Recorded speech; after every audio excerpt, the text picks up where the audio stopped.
क्योंकि भगवान कृष्ण है ब्रह्म और इंद्र को हुआ अहंकार। भगवान के सामने किसी का अहंकार चलता नहीं है। कहते हैं महात्मा अगस्त ने जितनी बारिश होती रही महात्मा अगस्त उसे पीते रहे।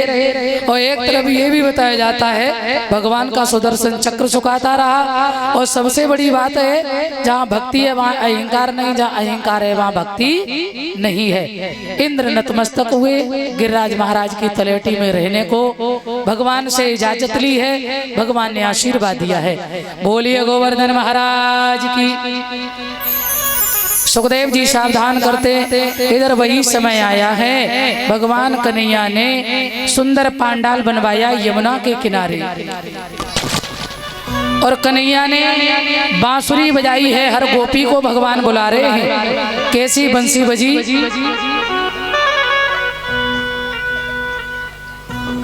भगवान श्याम की सभी गोपियां जो हैं मोहित हो गई।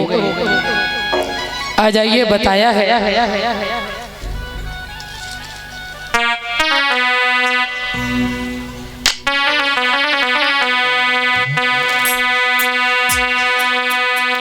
जिस समय भगवान ने बंसी बजाई है गोपियां मोहित हो गई भगवान की बंसी पर। बताया है अरे मुरलिया हरि की मधुबन में धूम मचाई रे मुरलिया हरि की मधुबन में धूम मचाई रे मुरलिया हरि की मधुबन में धूम मचाई रे मुरलिया।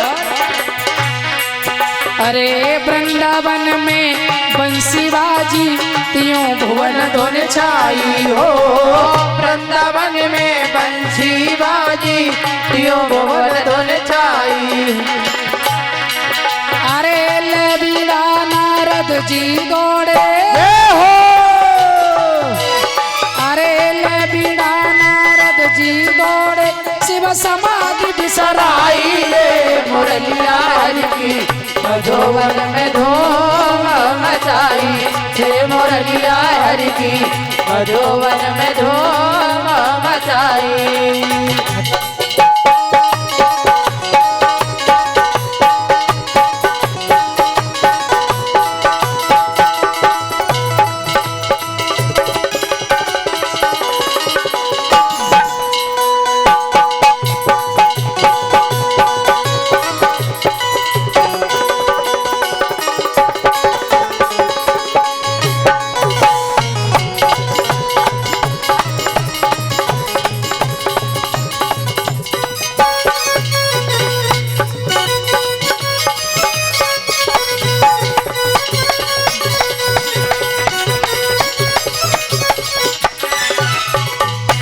और प्यारे अब गोपियां जो भोजन बना रही श्रृंगार कर रही सब उल्टा सीधा करने लगी।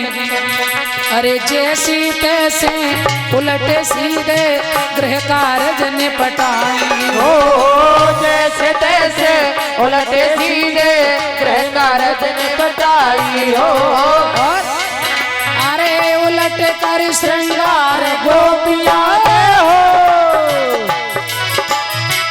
उलट कर श्रृंगार गोपियां बंसी बजतो दाई रे मुरलिया हरि की मधुबन में धूम मचाई रे मुरलिया हरि की मधुबन में धूम मचाई। जय हो जय हो हरि बोल।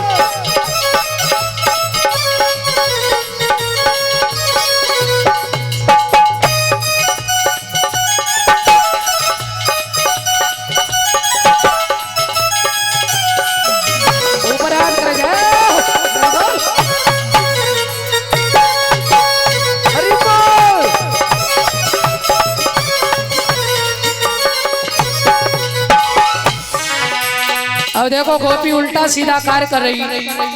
अब जो भोजन बना रही है ना क्या हुआ प्यारे। अरे खीर में नमक दाल में शक्कर माखन में मिर्चाई हो। खीर में नमक दाल में शक्कर माखन में रचाई हो।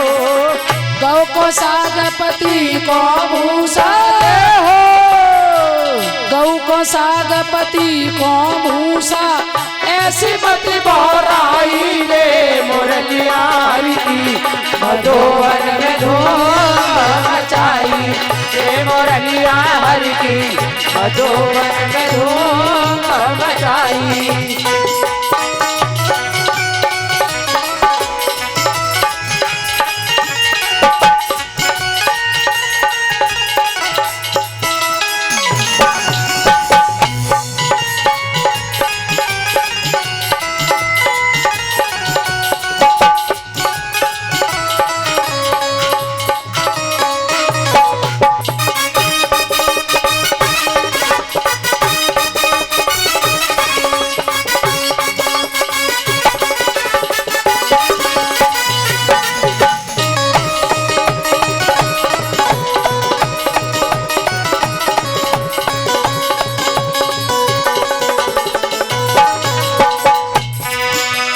और प्यारे अरे पग में पहुंची कर में पायल कान में नथुनी सजाई हो। पग में पहुंची कर में पायल नाक में नथुनी सजाई हो। अरे नैन महावर पग अंजन हो नैन महावर पग अंजन बिंदी को बोल चुपकाई रे मुरलियारी की मधुवन में धूम मचाई रे मुरलियारी की मधुवन में धूम मचाई।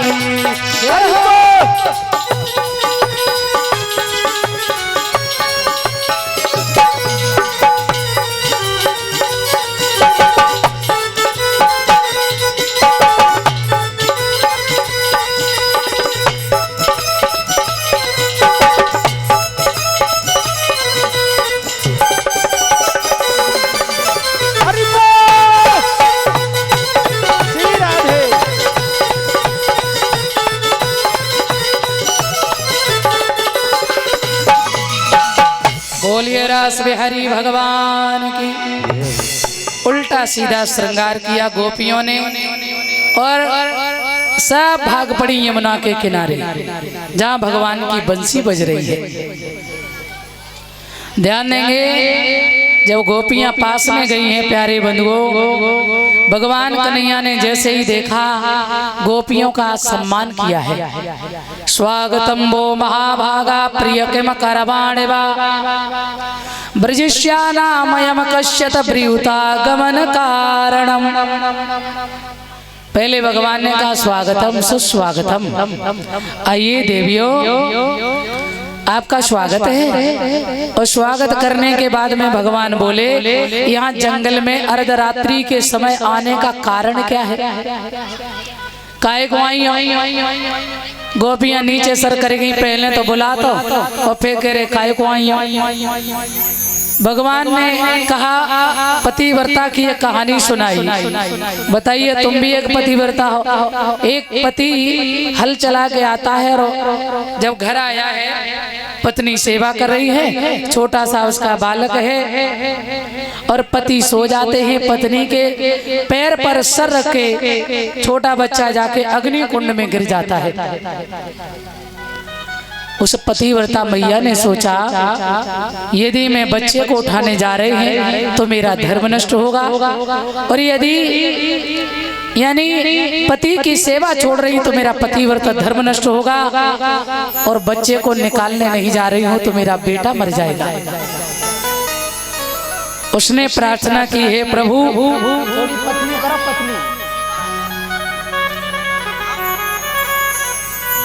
कहा हे प्रभु चाहे कुछ भी हो जाए, मैं यदि सच्ची पतिव्रता नारी हूँ, मैंने अपने पति की यदि मन से सेवा की हो तो हमारे बच्चे की रक्षा करना प्रभु। कहते हैं उस बालक का बाल बांका नहीं हुआ। पति की सेवा करने के बाद जैसे ही वो खड़ी हुई देखा बच्चा खेल रहा है।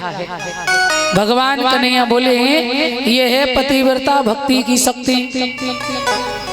और एक तुम बजाई पर पुरुष ने बांसुरी सुहा गई रात में। गोपियां बोली ऐसी कहानियां हम बहुत जानते हैं कन्हैया। हाँ क्यों? बोले एक बात सुनो। एक बार एक गोपी का पति जा रहा था नौकरी करने और वो बड़ी पतिव्रता थी। कहने लगी आप चले जाएंगे तो हम सेवा किसकी करेंगे? तो पति ने कहा हम अपनी फोटो दे जाएंगे, जब तक लौट के ना आए तब तक उसी की सेवा करना। पति चला गया, अपना कमरा बंद करके नित्य सुबह शाम विधि विधान से पति की सेवा कर रही है। और एक वर्ष के बाद पति जब लौट कर आए हैं, अब वो कर रही सेवा और माँ असली पति खड़े दरवाजे।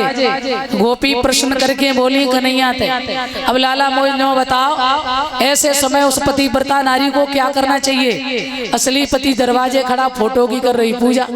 अब असली पति से मिले के बाद फोटो की पूजा करे।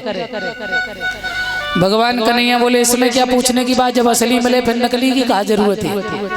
हाँ गोपियां बोली फिर तो आपने अपने श्री मुख से ही निर्णय कर दिया गोविंद। वो मिट्टी के पुतला जो थे ना उन्हें छोड़ के हम आपके पास आ गए, आप असली पिया है मेरी। भगवान बोले तुम जीती हम हारे। भगवान ने गोपियों के साथ किया रास, इधर राधा को मान गोपियों को अभिमान। भगवान दोनों को ही छोड़ करके चले जाते हैं। एक नहीं दो नहीं 19 श्लोकों में गोपियों ने गान किया है। ये रास पंचाध्याय जो है इसे गोपी गीत कहते हैं। ये भागवत का प्राण है। गोपियां ढूंढती हुई गई, अंत में जब भक्ति रूपी यमुना का आश्रय लिया है गोपियों ने, तो मेरे बंधुओं जब अहंकार नष्ट हो गया, भाव विवल हो गई, खुद में कृष्ण खुद में गोपी और रास करने लगी। भगवान समझ गए अब गोपियों का अहंकार चूर हो गया। जब भक्ति रूपी यमुना का आश्रय लिया है, भगवान ने पुनः जाकर गोपियों को दर्शन दिए। अब भगवान ने किया है महारास।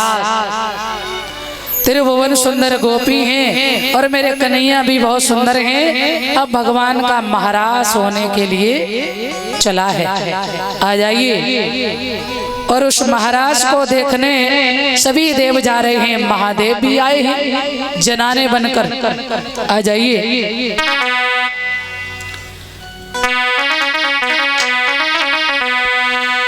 ऐसो रास रचो वृंदावन और हुई